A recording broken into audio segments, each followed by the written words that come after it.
This is the Washington Week Webcast Extra.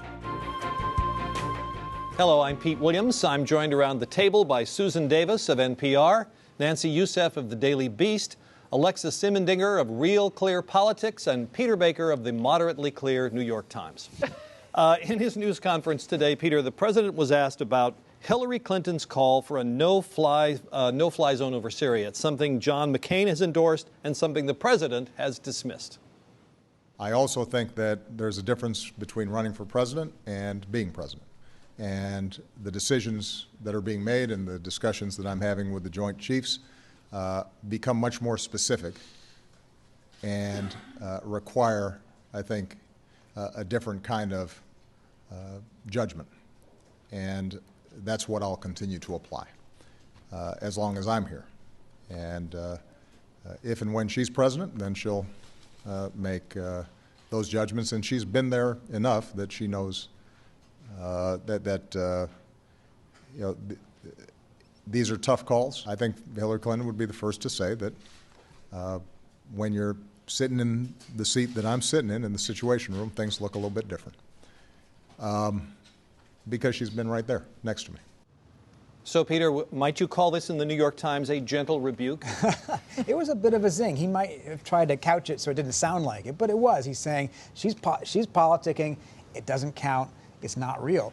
And what's, of course, true is that she was for this before she was politicking. She was making advocacy for policies like this while she was Secretary of State, while she was sitting next to him in the Situation Room. She's not doing it entirely, at least because she's trying to campaign.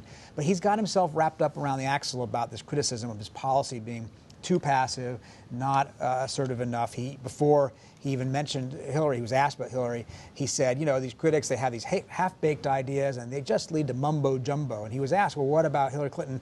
Is that a half-baked idea? And he said, well, he tried to sort of say no, but it doesn't really count because she's a candidate. Well, what was she thinking when she advocated this? Is she trying to distance herself from the policy?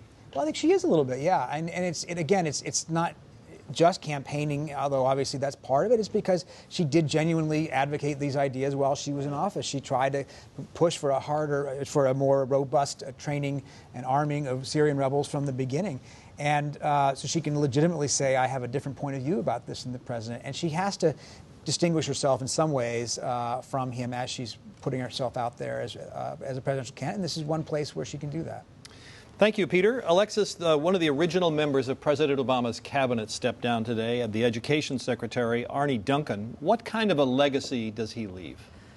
Arne Duncan, as Education Secretary, is very close to President Obama, and they go back 20 years, back to Chicago. One of the things that the president admired and brought Arne Duncan to the Education Department to do was to try to be a reformer, to break some china, to press for the kinds of things that they shared as ideas.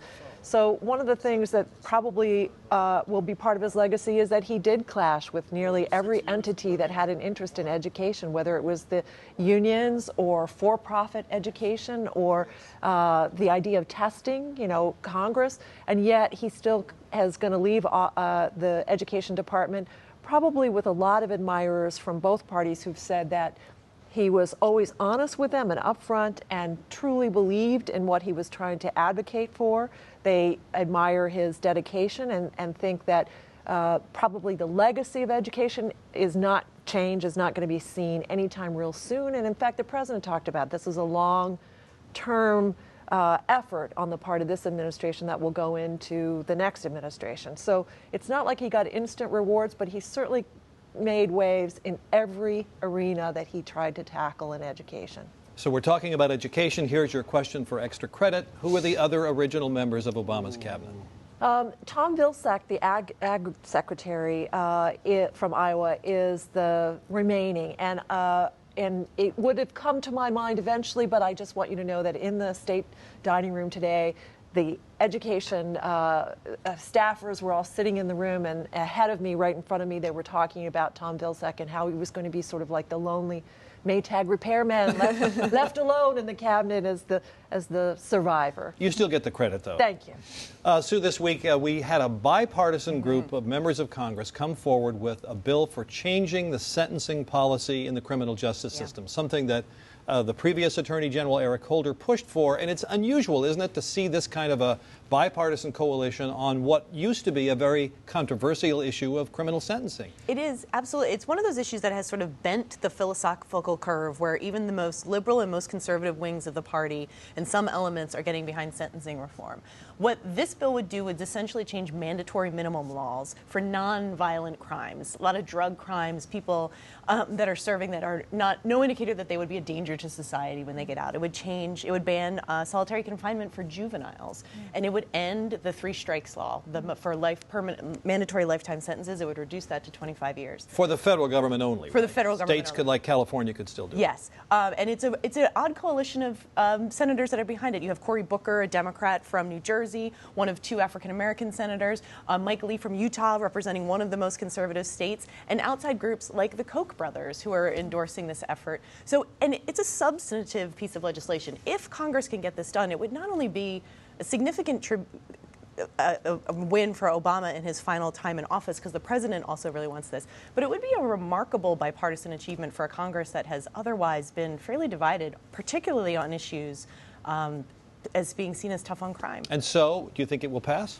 It has a good chance. It is particularly because of the odd bedfellows that are behind it, in the Senate at least. I think that there's less appetite in the House. The House conservatives tend to be less interested in the issue. I think it's going to take a significant amount of effort. But perhaps less opposed. You know, not as opposed as they might be if they were hot for it. Yeah, and there's just not as much of a effort to get the bill done in the House, so I think it's going to take a little bit of muscle on their part to get some enthusiasm over there.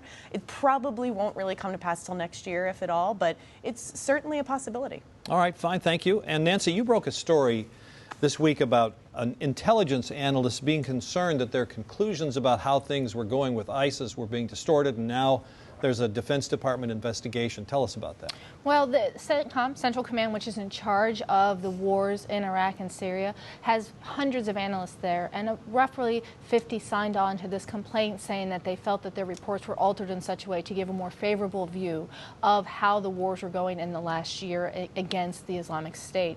And so this was brought to the Pentagon Independent General's Office and Independent Counsel? Excuse me, yes, and has now led to an investigation. And so it was related in a way to some of the events that we've seen this week, in that it really reinforced a perception out there that this is an administration, or at least a military, that isn't clear on its strategy, that you have people internally saying we cannot give honest assessment, coming forward in such an aggressive way, putting the reputation of analysts at CENTCOM on the line to say we need to be honest about what the U.S. efforts are doing, what the Islamic State is doing, what the impact of the strikes that the U.S.-led coalition is conducting. On the other hand, who would think that the operation against ISIS was going well? Well, that's a fair point, but the funny thing is, remember early on, it wasn't as clear, and one of the things that they talk about is that when reports were positive, they faced very few questions. When they were negative, they got a lot more critical assessment, and so it kind of becomes degree. And remember, this is a very nuanced war where that difference in understanding can really lead to big impact in terms of how the war is being conducted. All right. Thank you all very much. Thanks, everyone. Stay online and let us know what you're thinking about this campaign. Upload your videos and share your opinions at 16 for 2016. That's at pbs.org/Washington Week. And while you're there, also check out From Our Vault, that Vault feature looking back on our broadcast just before the second Obama administration, when talk of new gun legislation was actually a priority for the president's second term, with some very analytical thoughts from our own Peter Baker. I'm Pete Williams. Gwen will be back next week for another edition of the Washington Week Webcast Extra.